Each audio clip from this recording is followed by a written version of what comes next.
Gold trusted gold buyers. మీరు తాకట్టు పెట్టిన బంగారాన్ని విడిపించి ఈ రోజు ఉన్న మార్కెట్ ధరకు కొనబడను.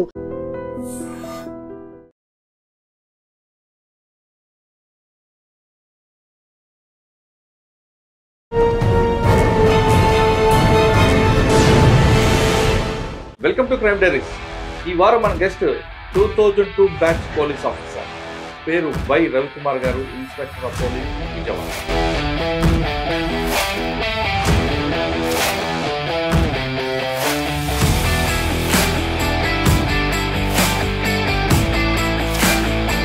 బెంచ్ సర్కిల్ అనగానే విజయవాడకి హార్ట్. ఇక్కడ ట్రాఫిక్ అంటే మేము ప్రతిరోజు కూడా ఉదయం ఒక 2 అవర్స్, ఈవినింగ్ 2 అవర్స్ బాగా హెవీ ట్రాఫిక్ కొని ఇక్కడ మైక్లో కూడా జాగ్రత్తలు చెప్తూ కూడా ఆ ట్రాఫిక్ని జాగ్రత్తగా లీడ్ చేయడం. అట్లాగే పెద్ద మనుషులు అంటే మీరు నలుగురుని మేము అది కాదు, హెల్మెట్ పెట్టుకోకపోతేనే 1035 రూపాయలు చలాన్ కొడుతున్నాం. ట్రిపుల్ రేటింగ్ అయితే అసలు వదలలే. మీరు నలుగురు వెళ్తున్నారు ఏకంగా ఇలారా ఇలా. అదే ఇప్పుడే కదా ఇందాడ 90 అన్నావు, మరి క్వార్టర్ అన్నావు. ఏది అది ఎందుకు వస్తుంది ఇక్కడికి? నువ్వు వచ్చావు కదా మా దగ్గరికి, అది అక్కడే ఉంటుంది. తమ్ముడా నాకు మా నీ రిలేషన్ వద్దురా బాబు. నిజంగా ఇంకొకసారి తప్పు చేస్తే నేను అది చాలా షేడ్స్ ఉన్నాయి అబ్బాయి. నోట్లో పెట్టు, నోట్లో పెట్టు ఒకసారి. ఇద్దరు స్నేహితులు చెప్తున్నారు, మీకు అర్థమవుతుంది సార్. వెంకటేష్ గారు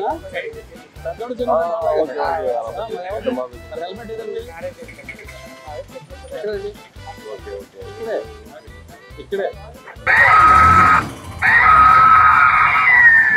ఏంటి మమ్మీ ఎవడు మంది అంతలాగా అక్కడ ఉంటే ఇక్కడ వస్తుంది వాసన. అరే రే రే రే పెద్ద సమస్య వచ్చి పడిందే. హెల్మెట్ లో ఎక్కువ ఉంటారా, సీట్ బెల్ట్ లో ఉంటారా, రాంగ్ రూట్ లో ఉంటారా? మ్యాక్సిమం ఒక 70% మందికి ఒక 70 మంది దాకా హెల్మెట్ పెట్టుకున్నారు సార్. ఇంకా ఎడ్యుకేటెడ్ పీపులే ఉంటారు. కొంతమంది మాకు తలపోటు వస్తుంది అంటారు, లేకపోతేనేమో కొంతమంది కొంతమంది ఏమంటారంటే పక్కనే కదా మీరు అంటే చికిత్స కాబట్టి హెల్మెట్ అవసరం లేదంటారు. 1-2 సార్లు యాక్సిడెంట్ అనేది మీకు చెప్పి జరగదు కదా. మీరు లేకపోతే ఒకసారి మీ ఫ్యామిలీని ఊహించుకోండి. మ్యాక్సిమం హెల్మెట్ పెట్టించడానికి మా ప్రయత్నం ఉంటారు. సరిగ్గా కొంతమంది మీకు ఇరిటేట్ చేస్తారు, విసిగిస్తారు. ఇరిటేట్ చేస్తారు సార్. అయితే ముందే మేము రోల్ కాల్లో గట్ట పెట్టుకుని, ఇప్పుడు నేను కోపం వచ్చే పరిస్థితులు కూడా చాలా ఉంటాయి సార్. కాబట్టి ఒకళ్ళు కోపపడ్డప్పుడు ఇంకొకళ్ళు ఆర్గ్యుమెంట్ చేస్తుంటారు, నేను తాగలేదంటే నిన్న తాగింది ఇవాళ దొరికింది అంటాడు. అంటే నిన్న తాగిందని మేము అబద్ధం ఆడచ్చుకొని నీ దృష్టిలో మిషన్ అబద్ధం ఆడదు కదా. మరి క్వార్టర్ ఏది అది ఎందుకు వస్తుంది ఇక్కడికి? ఇంచుమించు మామూలుగా సింపుల్గా తాగితేనే తక్కువ పర్సెంట్ వస్తే 10,000 పైన, ఎక్కువ పర్సెంటేజ్ వస్తే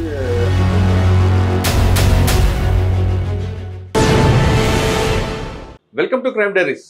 ఈ వారం మన గెస్ట్ 2002 బ్యాచ్ పోలీస్ ఆఫీసర్, పేరు Y Ravikumar garu, inspector of police Vijayawada. విజయవాడలో పనిచేస్తున్న రవికుమార్ గారు ట్రాఫిక్ పై ఎక్కువగా శ్రద్ధ చూపిస్తున్నారు. విజయవాడ కమిషనర్ రాజశేఖర్ బాబు గారి సారథ్యంలో జరుగుతున్న ట్రాఫిక్ అవేర్నెస్ కార్యక్రమంలో రవికుమార్ గారు కూడా ఒక పార్ట్ ఉంది. పబ్లిక్లీ అవేర్నెస్ చేయడం, వాళ్ళతో ఎక్కువగా అవగాహన కల్పించడం, వాళ్ళకి ఎడ్యుకేట్ చేయడంలో ఆ ట్రాఫిక్ టీంలో రవికుమార్ గారి పాత్ర చాలా ఎక్కువ కనిపిస్తుంటారు. ముఖ్యంగా ఆయన బెంచ్ సర్కిల్లో ఉంటారు. ఇక్కడ రకరకాల పబ్లిక్ వస్తుంటారు. ఎక్కువగా ఇన్స్టిట్యూషన్స్ ఉన్నాయి, చదువుకునే వాళ్ళు వస్తారు, మచిలీపట్నం నుంచి వచ్చే వాళ్ళు. కానీ ఎటువైనా ఇక్కడ ఈ బెంచ్ సర్కిల్ దాటి వెళ్లాల్సి వస్తుంది. ఈ బెంచ్ సర్కిల్లో ఆయనకున్న ఛాలెంజ్ ఏంటి, పబ్లిక్ అవేర్నెస్ తీసుకురావడంలో ఆయన ఉన్న రోల్ ఏంటి, పబ్లిక్ అవేర్నెస్ తీసుకురావడం వాళ్ళు చేస్తున్న ప్రొవోక్ చేస్తున్నప్పుడు కానీ, వాళ్ళు ఇరిటేట్ చేస్తున్నప్పుడు సహనంగా ఉండడానికి ఆయన కానీ వాళ్ళ సిబ్బంది ఏ విధంగా మెలుకులతో ఉంటారనే విషయాన్ని సార్ అని తెలుసు. సార్ నమస్తే అండి. బెంచ్ సర్కిల్ రవికుమార్ గారు ఉదయం నుంచి రాత్రి వరకు ఇక్కడే ఉంటారు, మీరు మీ టీం. ఇక్కడికి వచ్చే వాళ్ళు పబ్లిక్, రకరకాల పబ్లిక్ వస్తారు. హెల్మెట్ లేదన్న ఆర్గ్యుమెంట్ చేస్తారు, సీట్ బెల్ట్ లేకపోయినా ఆర్గ్యుమెంట్ చేస్తుంటారు, ట్రిపుల్ డ్రైవింగ్ ఆర్గ్యుమెంట్, రాంగ్ రూట్కి వచ్చిన ఆర్గ్యుమెంట్. ఈ ఆర్గ్యుమెంట్ చేస్తున్నప్పుడు ఒక్కొక్కసారి సహనం కోల్పోతుంటారు కొంతమంది. కానీ ఆ సహనం కోల్పోకుండా మీరు మీ టీం చిరునవ్వుతో మాట్లాడుతూ వాళ్ళకి అవగాహన కల్పించడం వెనుక అసలు ఆ ఎనర్జీ ఎక్కడి నుంచి వస్తుంది? ఆ ప్రశ్నకు సమాధానం చెప్పే ముందు రవికుమార్ గారి యొక్క ఫ్యామిలీ బ్యాక్గ్రౌండ్, ఈ డిపార్ట్మెంట్లోకి ప్యాషన్గా వచ్చారా, లేదు బై ఛాన్స్ వచ్చారా? నమస్తే సార్, నా పేరు రవికుమార్ సార్. నేను ట్రాఫిక్ సిఐగా దాదాపు 1 సంవత్సరం నుంచి ఇక్కడ బెంచ్ సర్కిల్ ఏరియాలో పనిచేస్తున్నాను. నేను 2000 బ్యాచ్లో ఫస్ట్ ఈస్ట్ గోదావరిలో కానిస్టేబుల్గా పనిచేస్తాను సార్. కానిస్టేబుల్గా పనిచేస్తున్నప్పుడు అప్పుడు ఏఎన్ఎస్లో పనిచేస్తాను, యాంటీ నక్సల్ స్క్వాడ్లో ఈస్ట్ గోదావరిలో పనిచేస్తాను. అప్పుడు మా ఎస్పీ గారు ఏబి వెంకటేశ్వరరావు గారు ఉండేవారు. అప్పుడు ఎస్పీ గారు సార్ ఉన్నప్పుడే యాంటీ నక్సల్ స్క్వాడ్లో దాంట్లో భాగంగా మేము ఏఎన్ఎస్ లో రాకముందు మీ అమ్మగారు నాన్నగారు ఏఎన్ఎస్లో రాకముందు అంటే మాది గణపవరం సార్, వెస్ట్ గోదావరి గణపవరం. మా నాన్నగారు సైకిల్ షాప్ సార్ మాది. మా నాన్నగారి పేరు ముసలయ్య రామారావు అంటారు సార్. మా నాన్నగారు కూడా కింద స్థాయి నుంచి ఆయన చిన్నతనంలోనే వాళ్ళ నాన్నగారు చనిపోవడంలో మా నాన్నగారికి 4 అన్నదమ్ములు, 2 అక్క చెల్లెళ్ళు, అంటే మొత్తం 6 ఫ్యామిలీ సార్.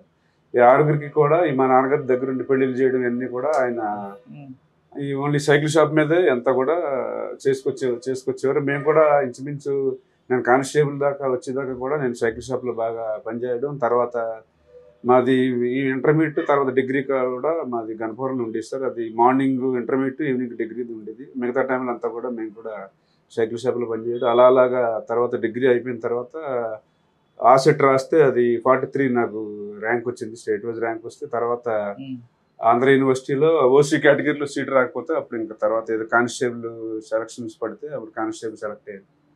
ఆ తర్వాత 2002 బ్యాచ్లో మేము ఏపీఎస్పీ ఆర్ఎస్ఐగా సెలెక్ట్ అయ్యి దాదాపు ఒక 7 నుంచి 7.5 సంవత్సరాలు గ్రేహౌండ్స్లో పనిచేస్తాను హైదరాబాద్.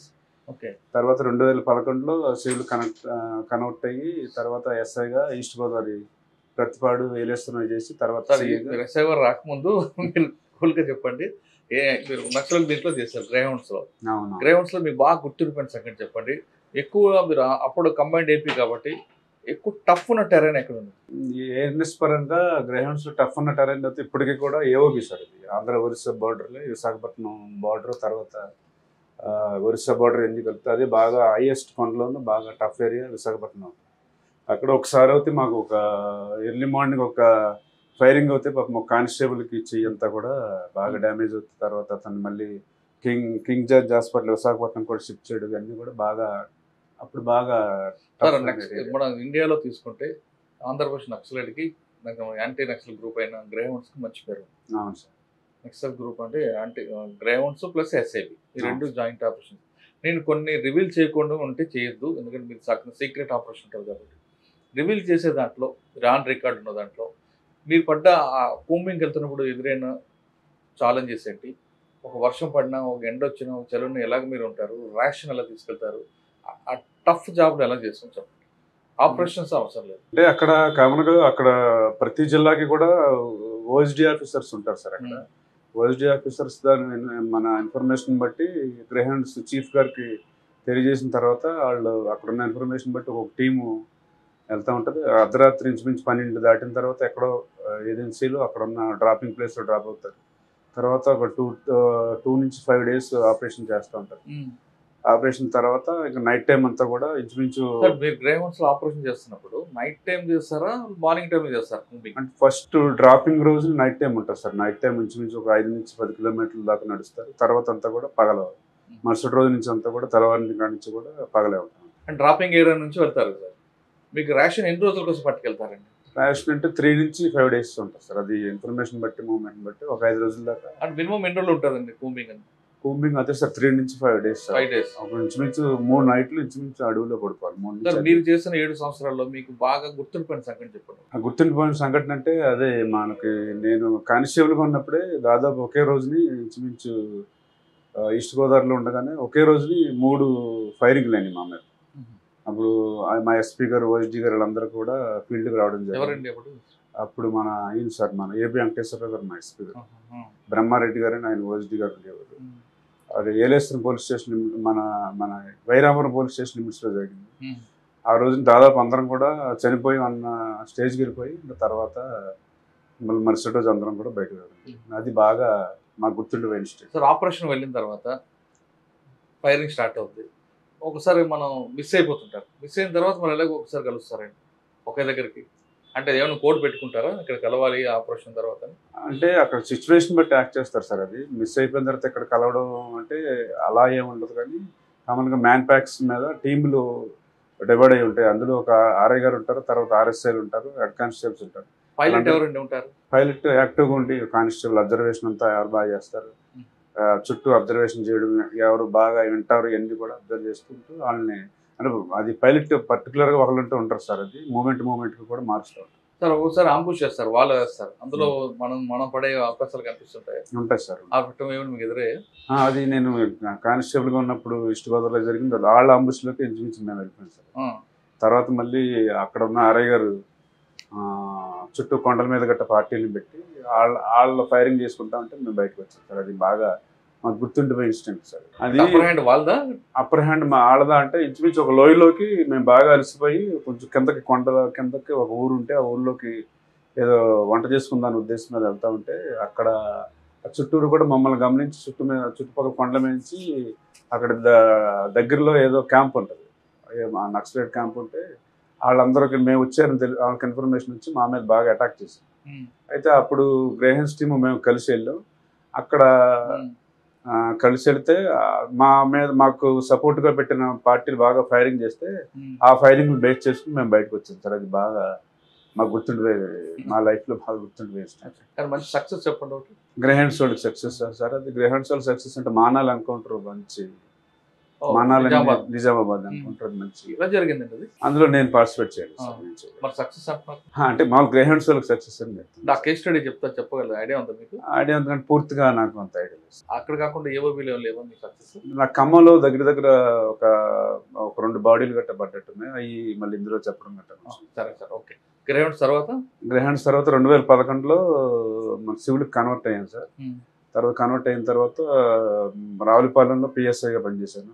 పిఎస్ఐ ట్రైనింగ్ అయిపోయిన తర్వాత ఈస్ట్ గోదావరి ప్రతిపాడు పోలీస్ స్టేషన్లో ఒక 3 years దాకా పనిచేశాను. ప్రతిపాడులో మీకు వచ్చిన ఛాలెంజ్ ఏంటంటే? ప్రతిపాడులో అక్కడ వచ్చిన ఛాలెంజ్ అంటే ఏంటంటే సార్, అక్కడ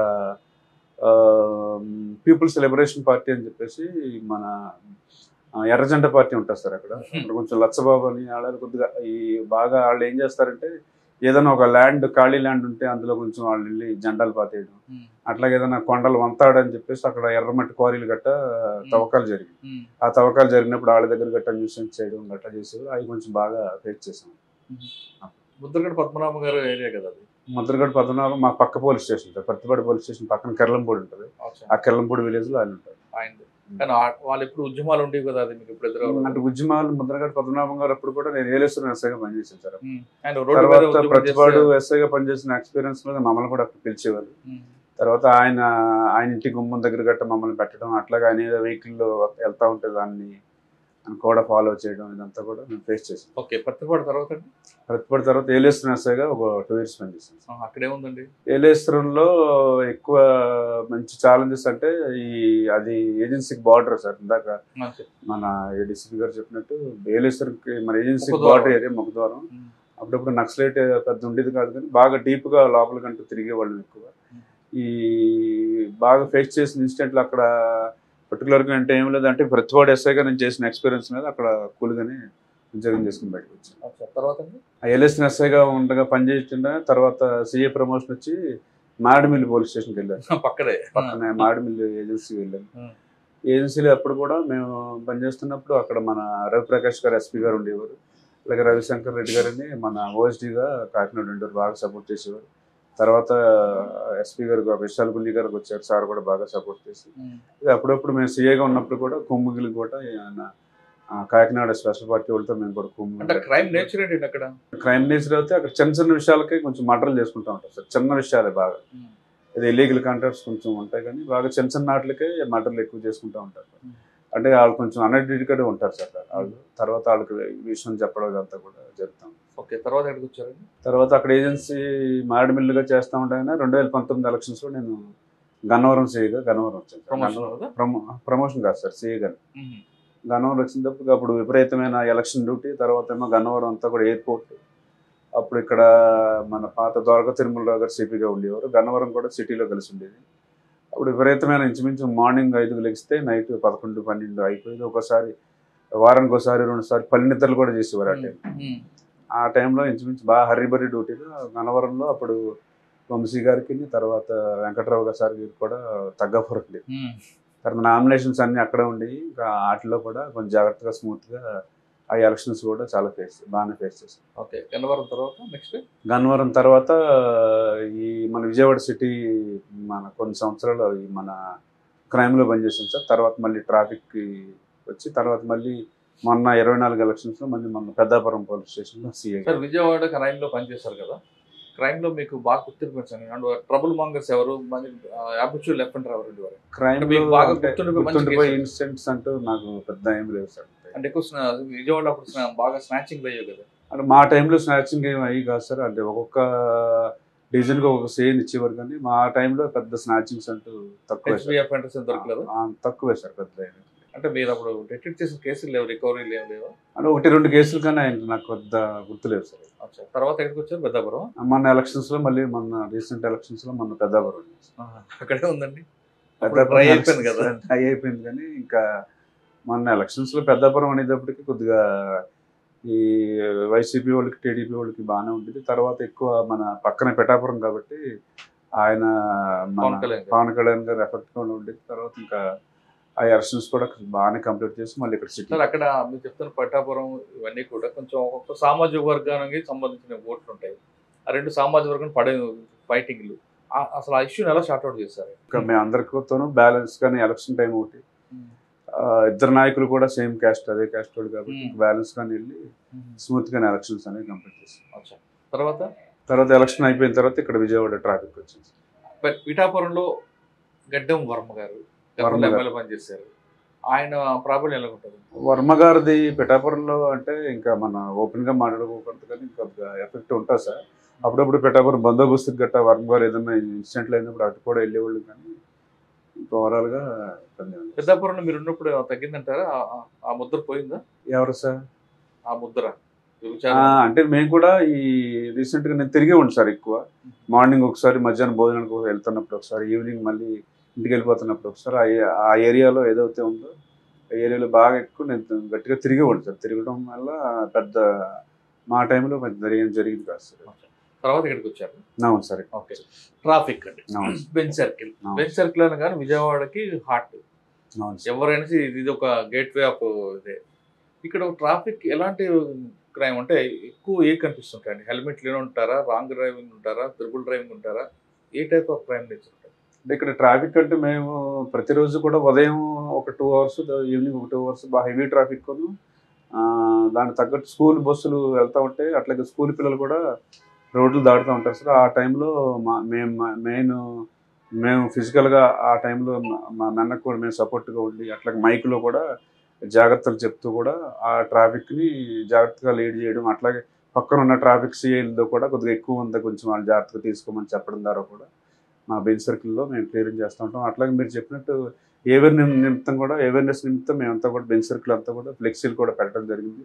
అట్లాగే పబ్లిక్లో కూడా ఎవరైనా హెల్మెట్లు పెట్టుకోకపోతే కనుక హెల్మెట్ యొక్క ఇంపార్టెన్స్ కూడా వాళ్ళకి చెప్తూ ఉంటాం. అట్లాగే అతని మీద ఆధారపడి పెళ్ళి అవుతే కనుక భార్య పిల్లలు ఉంటారని, అట్లాగే పెళ్లి కాకపోతే తల్లిదండ్రులు ఉంటారని, ఒకళ్ళు నీవు లేకపోతే అంతకుముందు రీసెంట్గా ఏదైనా యాక్సిడెంట్ అవుతాయి, యాక్సిడెంట్ ఈ విధంగా జరిగిందని, మనకి చచ్చిపోయాడని, లేకపోతే కాళ్ళు చేతులు ఇరిగిపోయాయని ఏదో ఒకటి అతనికి చెప్పి అతను మ్యాక్సిమం హెల్మెట్ పెట్టించేలాగా, అట్లాగే స్పీడ్గా వెళ్తూ ఉంటే కనుక అతను ఆపడం, అట్లాగే మైనర్స్ అవుతే కనుక తల్లిదండ్రులు గట్టా పిలిచి కౌన్సిలింగ్ గట్టా ఇవ్వడం.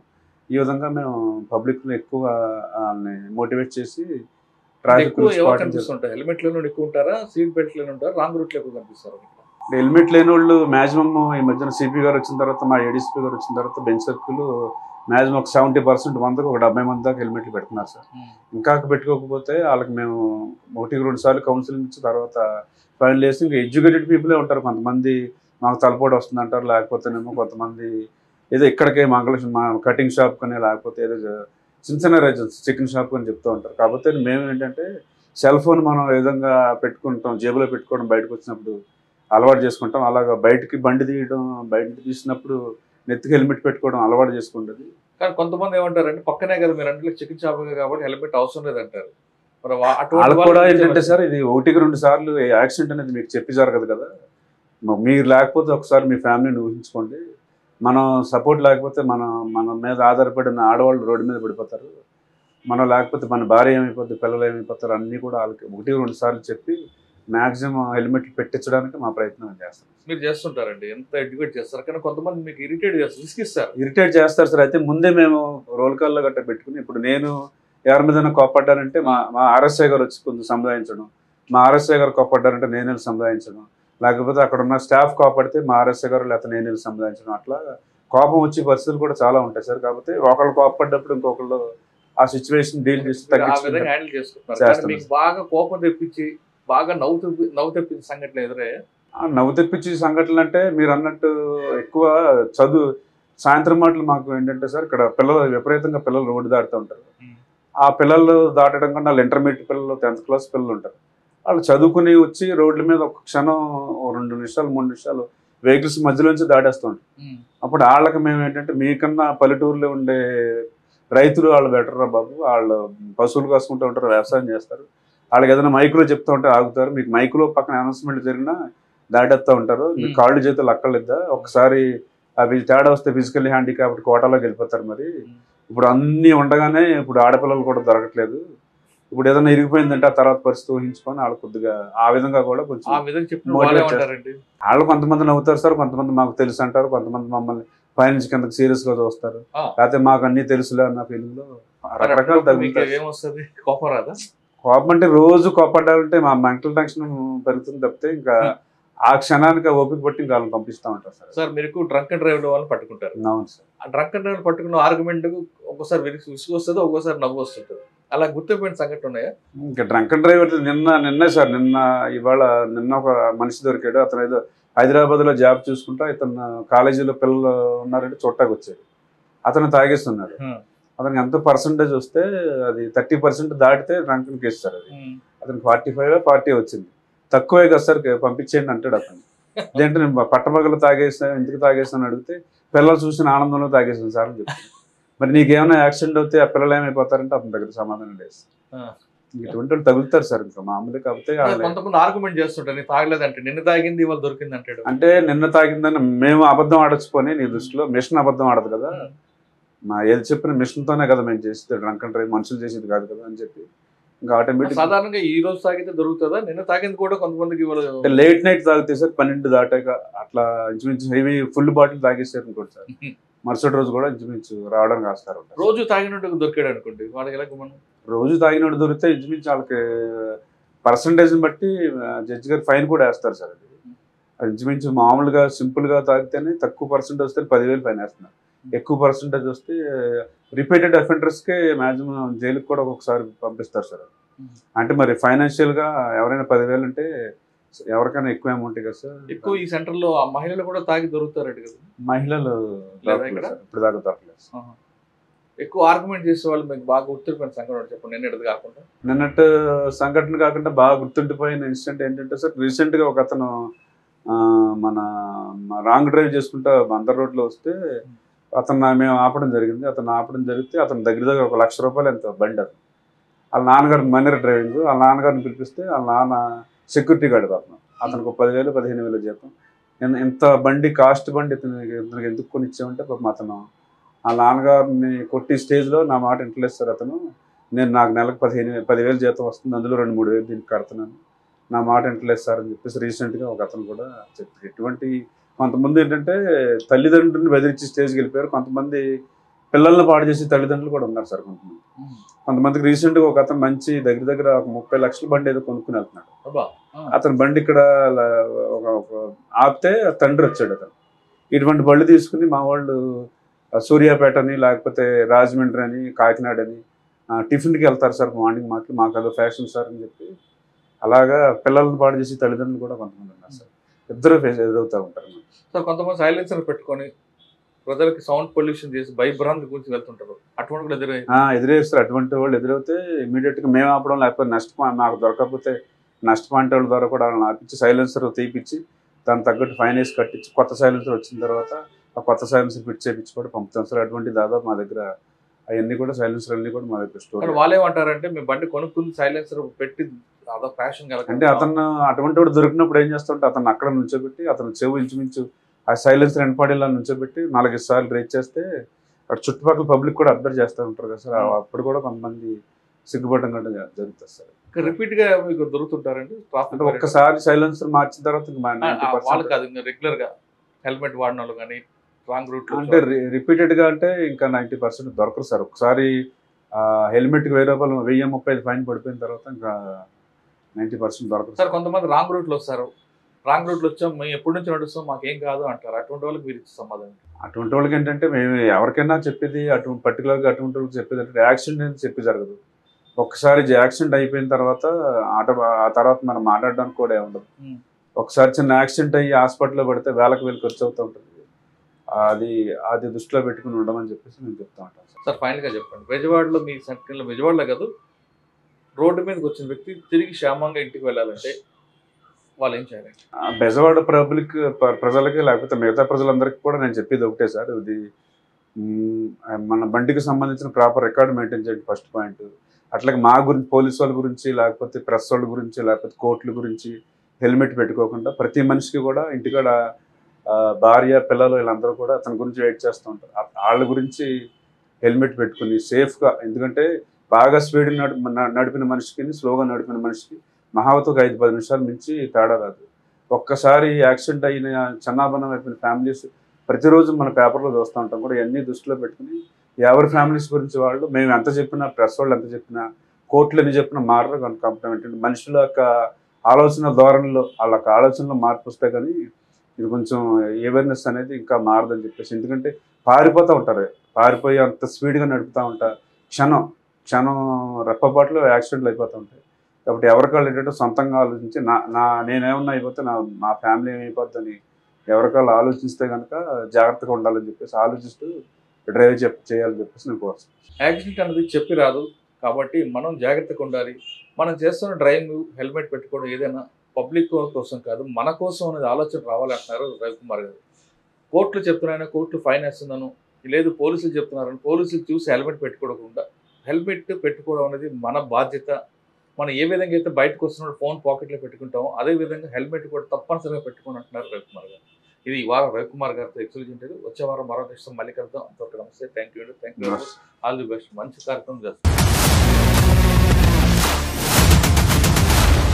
I dreams, this police diaries is something very, very valuable towards that. I must really appreciate Murali, your insights. I dreams founder and CEO Chinna Vasudev Reddy gartoni Muralidhar crime stories చాలా famous అయిపోయినావు.